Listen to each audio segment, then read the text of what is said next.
なにわ男子の歌声表現って人が本来持っている感情の表現の仕方をそのまま歌で我々に伝えてくれてますよね。ここが素晴らしいし、とっても素敵だなっていうふうに思います。ボイストレーナーのつるさんです。皆さんいかがお過ごしでしょうか。今回の動画はですね、なにわ男子タイムレスラブレコーディングムービー、こちらを見て歌声分析をしていきたいと思います。つるさんのボーカルルーム。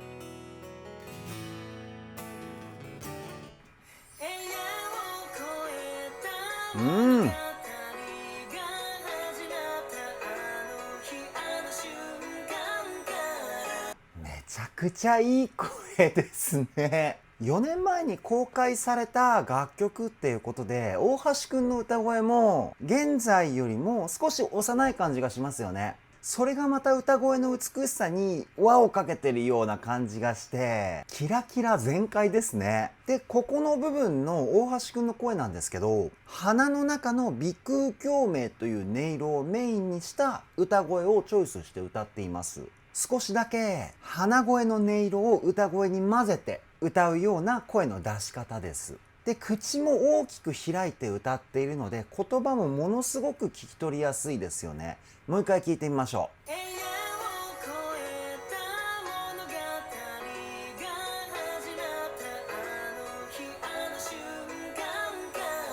で、あとは口角をですね、こう上げて歌ってるような感じもしますね。歌声の雰囲気が全体的に明るいので、そう思ったんですけど、口角を上げる、あるいは笑顔で歌うと、歌声の雰囲気もですね、明るくなるんですよね。そして相変わらず音域が高い。素晴らしいです。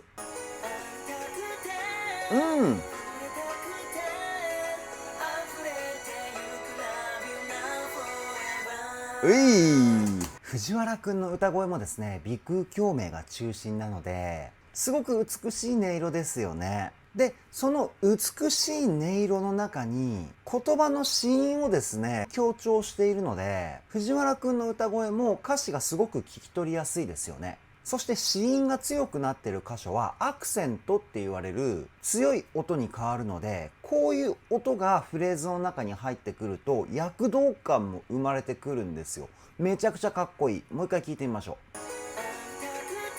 ほら。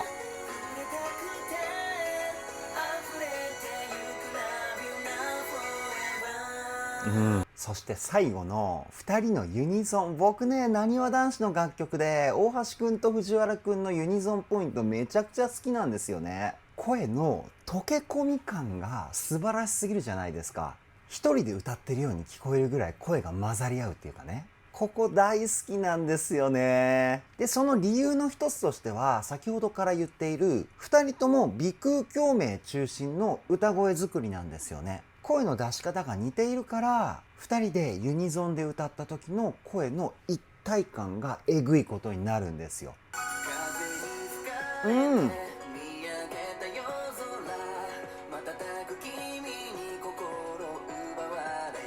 A メロの出だしは高橋くんなんですよね。やっぱりね、高橋くんの歌声ってすごく男らしい太い声なので、めちゃくちゃかっこいいですよね。そして聴いていてホッとする雰囲気もあるというか。これはですね、肺の中の胸腔共鳴っていう音色をメインで歌声作りをしてるんですよね。胸腔共鳴っていうのは主に声の太さのコントロールだったり、声の力強さのコントロール。この辺を行うポイントです。風に吹かれて見上げた夜空。僕がやるとこういう感じの声になります。声を出すイメージとしては、少しだけあくびをした時の体の状態をイメージして歌うっていう感じかな。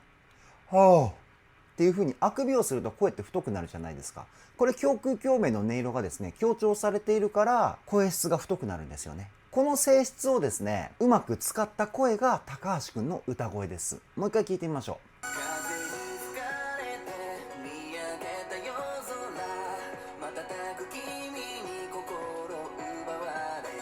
で、うっすら入っているちりめんビブラートっていう細かいビブラートがですね、またいい味を出してますよね。風に吹かれて、みたいな。多分今の声めちゃくちゃ近かったんじゃないかなっていう風にね、思うんですけど、いやー素晴らしい声ですね。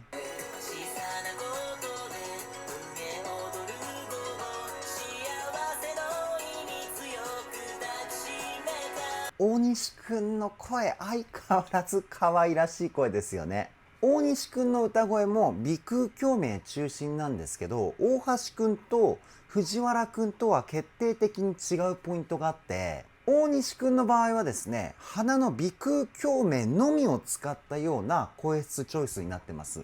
小さなことで、こんな感じかな、僕がやると。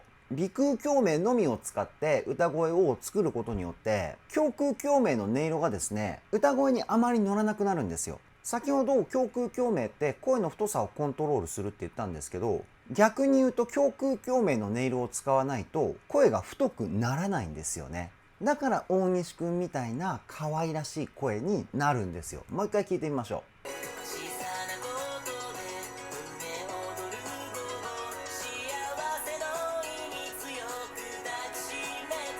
ものすごく癒されますよね、大西くんの歌声って。で、大西くんも笑顔で歌ってる感じでレコーディングしたのかな。声質全体的に明るいですよね。小さなことで、こっちの方が近いかなっていうふうに思います。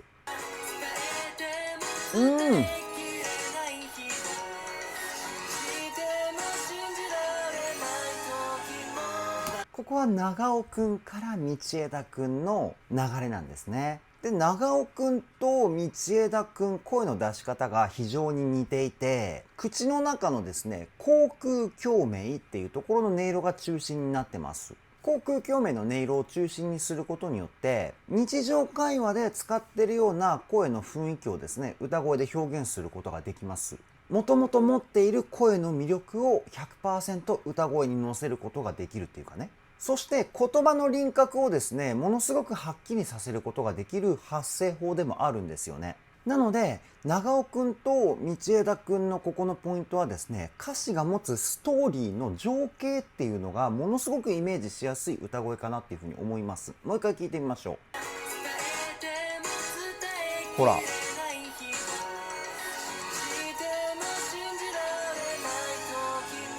ものすごく歌声が心にダイレクトに伝わってきますよね。2人とも歌声に感情を 100% 乗せてるっていうのももちろんあるんですけど、口腔共鳴を中心にしてるっていうのも理由の一つかなっていうふうに思います。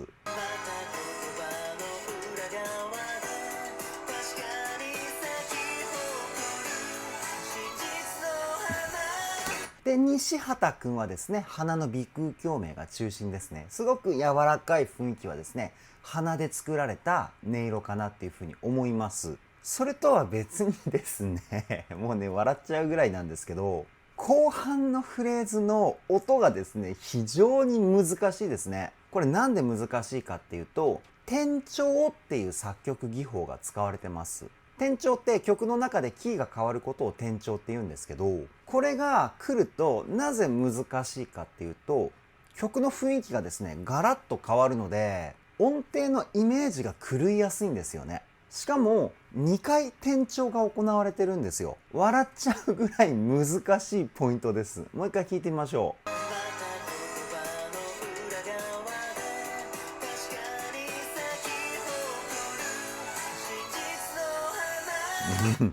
咲き誇るで1回転調して、真実の花でまた転調してるんですよ。これは相当難しい。めちゃくちゃ練習したんじゃないかなっていうふうにね、思います。いいメロディー。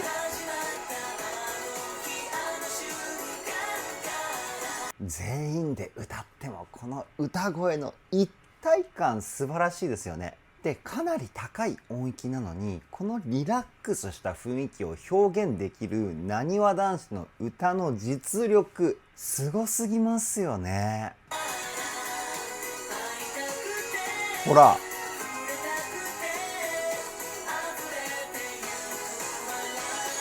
ね。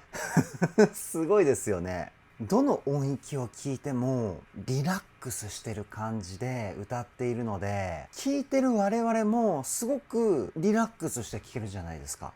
しかもこの美しい素敵なメロディー、感動しないわけがないですよね。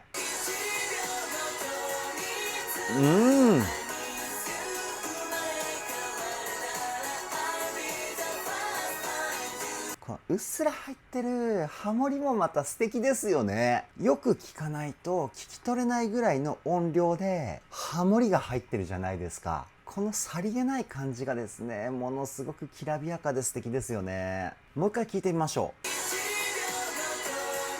う。ほら。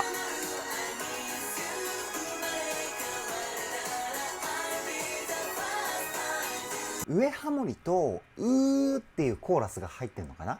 ハーモニーが入ることによって生まれるこの幻想的な雰囲気、たまらないですね。あ、わ、一回ここで止めますよ。この音域のアップダウンの激しさ。やっぱりね、なにわ男子の楽曲ってさりげなく歌ってるようでめちゃくちゃ難しいことやってるんですよね。多分カラオケでなにわ男子の楽曲を歌ったことがある人はわかると思うんですけど、相当難しいと思うんですよ。それをあたかも当たり前でしょみたいな感じでさらっと歌うから、なにわ男子ってすごいですよね。もう一回聞いてみましょう。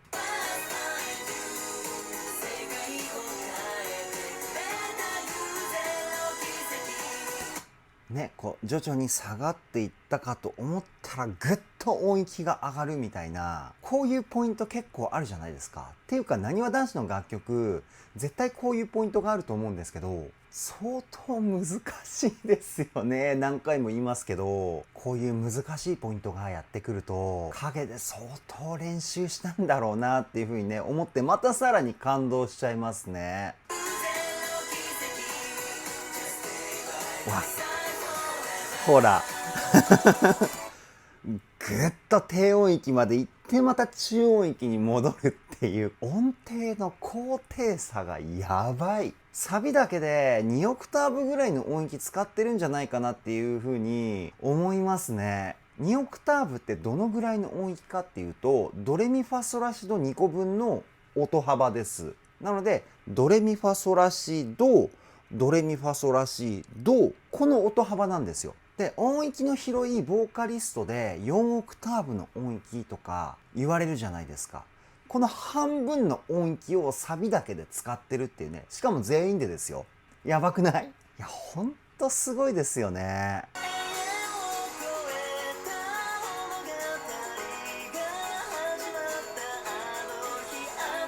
うん。この落ちサビの西畑くんの美しい歌声やばいですね。てか西畑くんもいろんな声を表現して歌いますよね。美しい歌声だったり可愛らしい歌声だったり、時には男らしいかっこいい歌声も表現するし、声の表現力の幅がですね化け物ですよね。そして後半の大橋くんとのハーモニーも素敵だしね。もう一回聞いてみましょう。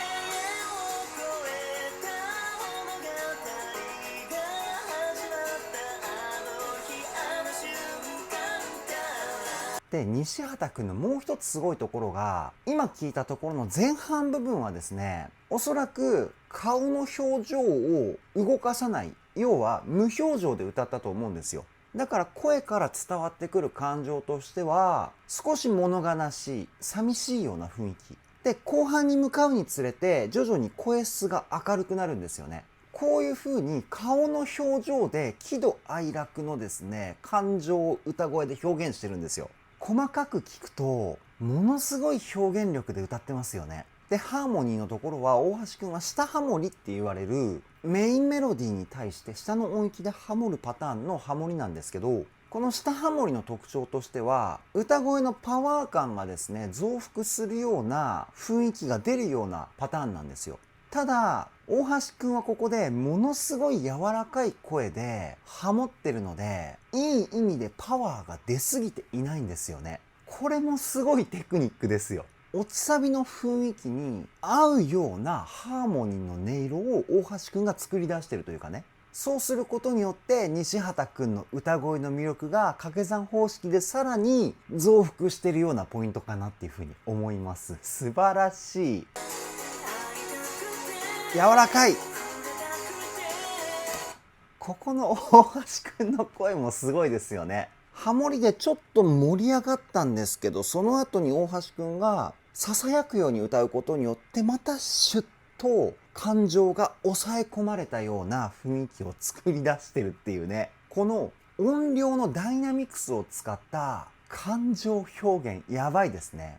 ダイナミクスって音量の大きい部分と小さい部分のこの振り幅のことを言います。しかも一人でやってるんじゃなくて二人でやってますからね。てかね、やっぱなにわ男子の歌声でのチームワークが最強すぎますよね。このチームワーク、日本のボーイズグループナンバーワンなんじゃないかなっていうふうに思ってしまうぐらい素晴らしいです。もう一回聞いてみましょう。ほら、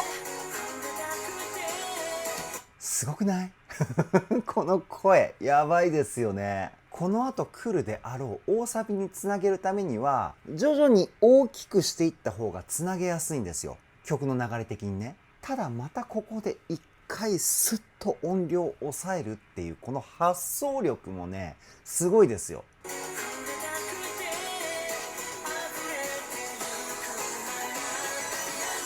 うわっ、ちょっと一回止めますね。ごめんなさい。落ちサビから最後の大サビのつながり部分のこの爆発力を作るために大橋くんああいう風に歌ったのかなっていう風に思って、これを忘れないうちに皆さんに伝えたいと思って止めたんですよ今。いやーすごいね。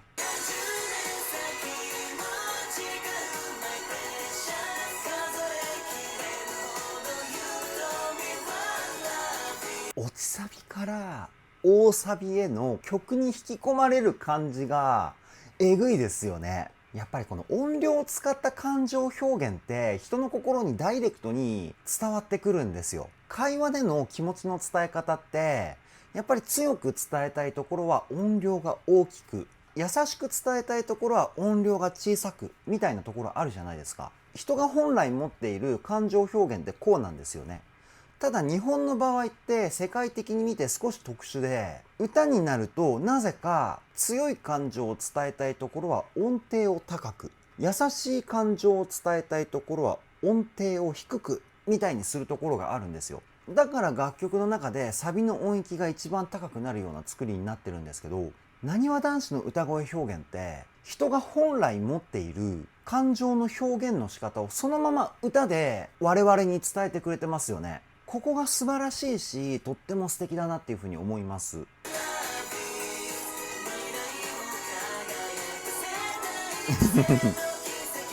ここね、音程が難しいポイントにもかかわらず、この歌声の一体感、もう何が来てもブレないですよね。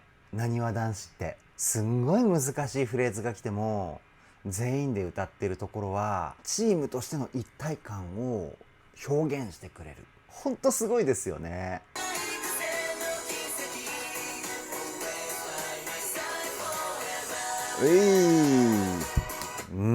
でレコーディングの風景もみんなすごい楽しそうですよね。いつもこういう感じでレコーディングしてんのかな、なにわ男子は。なんかほっこりしますね。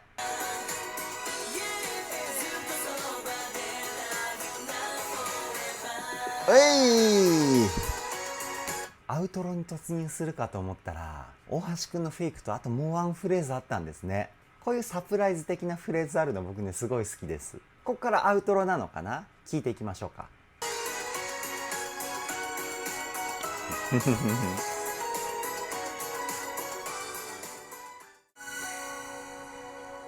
ピース下ペロ。いやー素晴らしかったですね。以上、なにわ男子タイムレスラブ歌声分析はここで終了です。いやーめちゃくちゃ感動しました。てかね、やっぱなにわ男子の歌声の表現力が化け物すぎますよね。4年前にリリースした楽曲でこの表現力でしょ。なんかアップテンポな楽曲はキラキラ感がものすごいんですけど、本来のなにわ男子の歌の実力を感じるんだったらやっぱこういったバラード系なのかなっていうふうに思いました。隠された歌唱力がですね存分に発揮されてるような感じがして、改めてなにわ男子すごいなっていうふうに思いました。これからもなにわ男子全力で追っていきたいと思います。それでは今回の動画はここで終わりです。動画の内容を気に入ってくださった方はチャンネル登録、高評価、ハイプの方をよろしくお願いします。ではでは、ボイストレーナーの鶴さんでした。